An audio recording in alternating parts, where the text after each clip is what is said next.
For 200 years, the Galactic Survival Academy trained elite soldiers from 43 species. Its final exam was legendary. Survive 72 hours on the harshest training worlds known. Volcanic planets, ice moons, jungle worlds, where the plants themselves hunted. But in 2 centuries, no cadet had ever requested Earth. When Kelith Voron stepped into Commandant.This' office, his crystalline carapace shimmering, everyone knew something was different. Kelith was from a low-gravity moon where his species floated through methane clouds. He was elegant, graceful, and utterly unprepared for a high-gravity world. "I want Earth for my final trial," Kelith announced. The Commandant's eyes widened. Cadetta Earth is a class for hostile environment. Gravity is 2.3 times your homeworld standard. The atmosphere is corrosive oxygen. The native life forms are humans, Kelith interrupted. "I know. That's why I'm choosing it." Thres pulled up Earth's data file. In 2 centuries, only 6 cadets have attempted this. 4 died within the first day. The other 2 required medical evacuation. The gravity alone will crush your skeletal structure. "Then I'll adapt," Kelith insisted. "I've studied human military history. They evolved on a planet that's actively trying to kill them. Yet they became apex predators. If I can survive where they were forged, I can survive anywhere." 3 days later, Kelith's drop pod screamed through Earth's atmosphere, landing in the Canadian Rockies. His support exoskeleton hummed against his fragile body. The moment the doors opened, Earth hit him like a physical blow. The crushing gravity made every movement agony. His breathing was labored, the oxygaric air burning his lungs. His mission was simple: reach the extraction point 80 kilometers away in 72 hours. He took his first step and nearly collapsed. By hour 6, he'd only covered 3 kilometers. His exoskeleton was overheating, his body screaming in pain. As he filtered water from a stream, he heard a strange sound.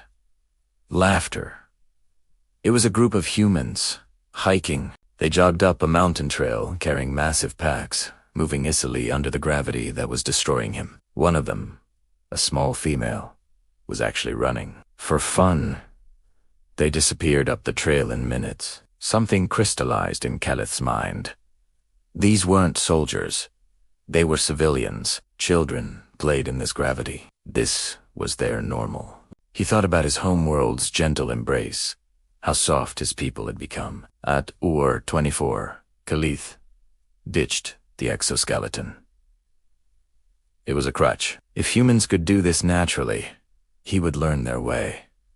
Every step was torture. His carapace developed stress fractures, but he kept moving. At Ur 48, a thunderstorm rolled in, an event that would be cataclysmic on his world. Lightning that could vaporize him.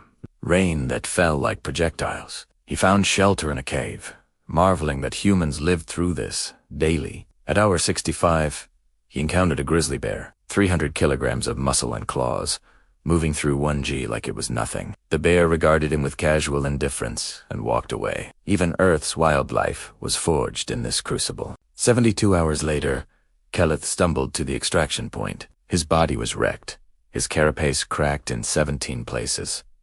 He was on the verge of organ failure, but he had made it. Commandant.This was waiting. "You look like you fought a war." Kelith's translator sparked. "I understand now. Humans aren't soldiers because they're brave or clever. They're soldiers because their planet gave them no choice.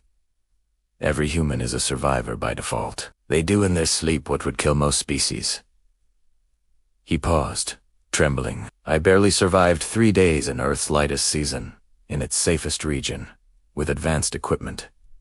Human children are born into this. They play in this. They call it a nice day." 6 months later, Kelith graduated top of his class. In his commencement speech, he said something that became Academy legend.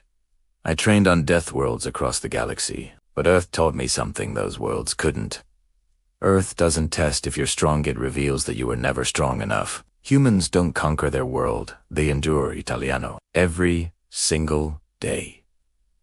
And that's why when a human tells you this is nothing, you should believe them, because compared to where they're from, it probably is."